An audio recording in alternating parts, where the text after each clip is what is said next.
मेरी नौकरी जा रही है अम्मा। क्या? तनीन, रिलैक्स बेटा, रोना बंद करो। अब मुझे बताओ कि क्या हुआ है। तनीन, तुम तो ज़ेबा के घर गई थी, बताओ मुझे क्या हुआ है।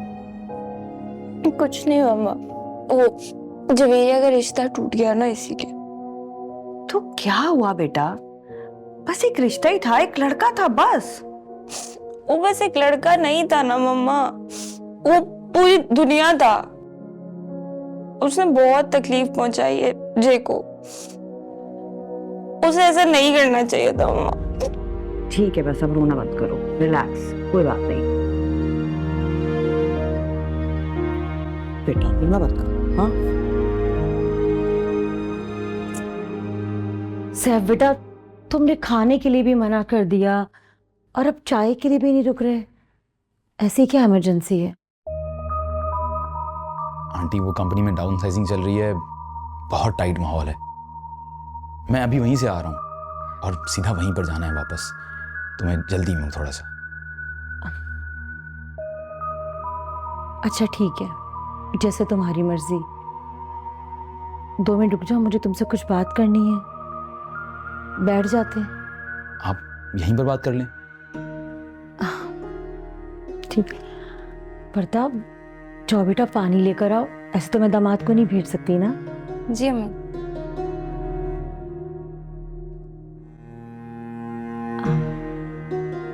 हाँ बेटा, वो गाड़ी का क्या सोचा फिर तुमने? आंटी हम 2-3 दफ़ा इस बारे में बात कर चुके हैं। मैं बड़ी गाड़ी रखना अफोर्ड ही नहीं कर सकता। पार्किंग का मसला होगा, पेट्रोल का मसला होगा, और आंटी कराची में उस इलाके में ब्रांड न्यू गाड़ी रखना सफ़ेद हाथी पालने के बराबर है। ठीक है, जैसे तुम्हारी मर्जी। वर्दा के अब्बू ने निकलवाई थी, वर्दा की फरमाइश पर ही। आंटी कंपनी ने मुझे गाड़ी दी हुई है और इंशाल्लाह कुछ सालों में एक और नई गाड़ी दे देंगे। आंटी गाड़ी की हमें ज़रूरत नहीं है। जरूरत है। अगर गाड़ी होती तो वर्दा को ड्राइव करके आ जाया करती।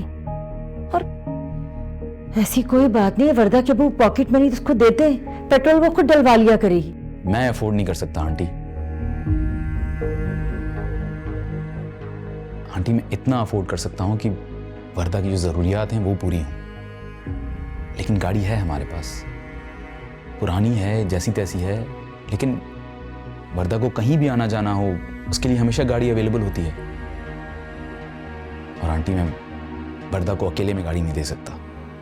कुछ हो गया तो जिम्मेदार कौन होगा? ठीक है, मैं उसके अब्बू को बता दूंगी जो तुमने वजह बताई है।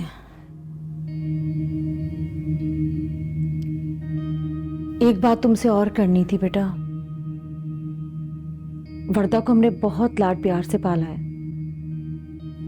और उसे इतनी जल्दी सुबह उठने की आदत नहीं है। बस मैं तुमसे ये कहना चाह रही थी कि नाश्ता तुम अपनी अम्मी से बनवा लिया करो।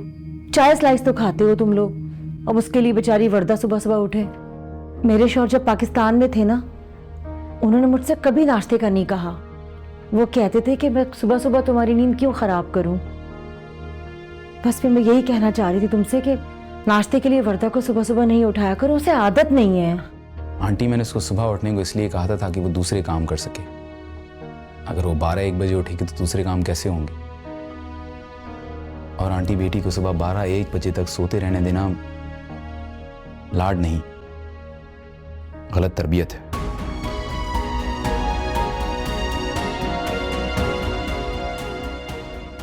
मैं कभी भी अपनी बेटी को पूरा दिन सोते रहने ना दूं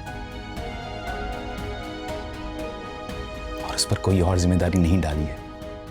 मैंने उसको अम्मी का नाश्ता बनाने को नहीं कहा है और ना मैंने बस उसे मेरे लिए और अपने लिए नाश्ता बनाने को कहा है।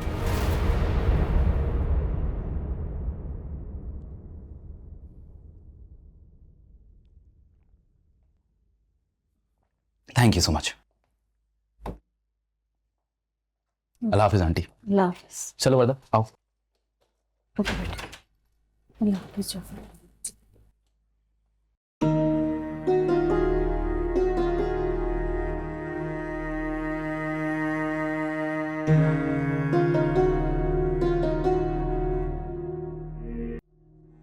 आपने जो मामा से बात की सुनी मैंने। बहुत बदतमीजी की है आपने मेरी मम्मा से। तुमने मुझे मजबूर कर दिया। मैंने तुमसे कितनी बार कहा है कि हमारे घर की बातें अपने घर में मत किया करो, और अपने माँ बाप को ये मत कहा करो कि तुम्हारी वकालत करने आ जाए। अगर वो तुम्हारी वकालत करने आएंगे तो मुझे तो अपनी दिफा में कुछ बोलना पड़ेगा ना। तो आपने मम्मा से ये कह दिया कि उन्होंने मेरी तरबियत ठीक नहीं की। तुम्हें लगता है तुम्हारी तरबियत ठीक हुई है? छोटी छोटी बातों पर जिद करने लगती हो, कोई बात मानती नहीं हो। तुम्हें अपने हुकूक का तो पूरा अंदाजा है, लेकिन जिम्मेदारियों का कोई एहसास नहीं है। तुम हमारे घर की हर बात अपने माँ बाप के सामने कर देती हो, अपने शौहर की कोई इज्जत नहीं करती। तुम्हें लगता है कि तुम्हारी तरबियत ठीक हुई है। तो फिर नहीं करते ना मुझसे शादी। क्यों मेरे पीछे पड़ के मुझसे शादी की आपने? वर्दा, अगर मुझे अंदाजा होता कि तुम्हें इन छोटी छोटी चीजों का एहसास नहीं है तो मैं सोचता इस बारे में कि तुम मुझे अच्छी लगती थी, तुम अब भी मुझे अच्छी लगती हो, और मेरी ख्वाहिश थी तुमसे शादी करना, तो इसमें कुछ गलत तो नहीं किया ना मैंने। लेकिन मैं अपनी जिम्मेदारियां पूरी तरीके से निभा रहा हूं। लेकिन जो तुम मुझे करने को कह रही हो उससे मेरी इज्जत नफ्स मजरूह होती है। मेरे पास गाड़ी है तो मैं तुम्हारे अब्बा से गाड़ी क्यों लूं? एक ऐसा हाथी क्यों पालूं जब मैं उसे खाना नहीं खिला सकता? तुम कहती हो कि तुम्हारे अब्बा से उम्रे की टिकट ले लूं, या अपने घर का लाइफस्टाइल भी वैसा बना लूं जो तुम्हारे घर का है। लेकिन मैं वो लाइफस्टाइल अफोर्ड नहीं कर सकता।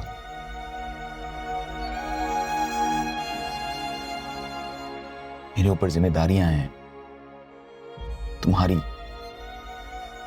मेरी अम्मी की, मेरी बहन की, और मैं उन जिम्मेदारियों को नजरअंदाज नहीं कर सकता। अब राहिला आपा का गुस्सा मुझ पर मत उतारें। क्या मतलब राहिला? इसका क्या मतलब है? एक्सप्लेन करो।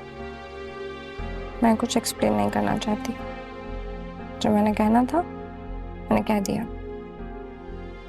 देखो, तुम मेरी आपा के हवाले से ऐसी बात नहीं कर सकती, ठीक है? आइंदा मैं बर्दाश्त नहीं करूंगा।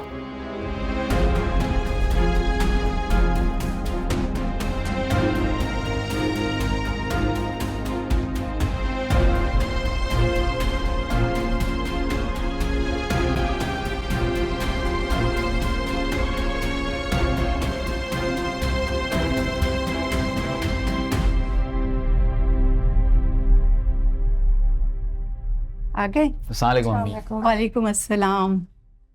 और बेटा, तुम्हारे घर में अम्मी और सब लोग कैसे थे? इसको क्या हुआ? अम्मी आप इसको फिलहाल छोड़ें, कोई फायदा नहीं है। मुझे भूख लग रही है, खाना लगा दें प्लीज। चलो, ये मुझे दो, मैं खाना लगाती हूँ तो चेंज करो।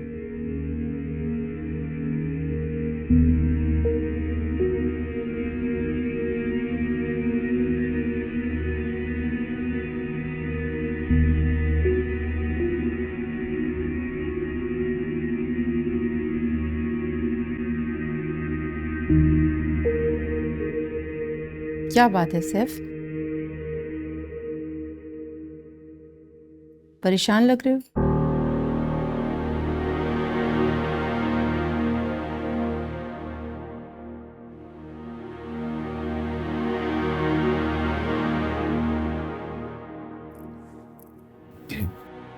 मेरी नौकरी जा रही है अम्मा। क्या?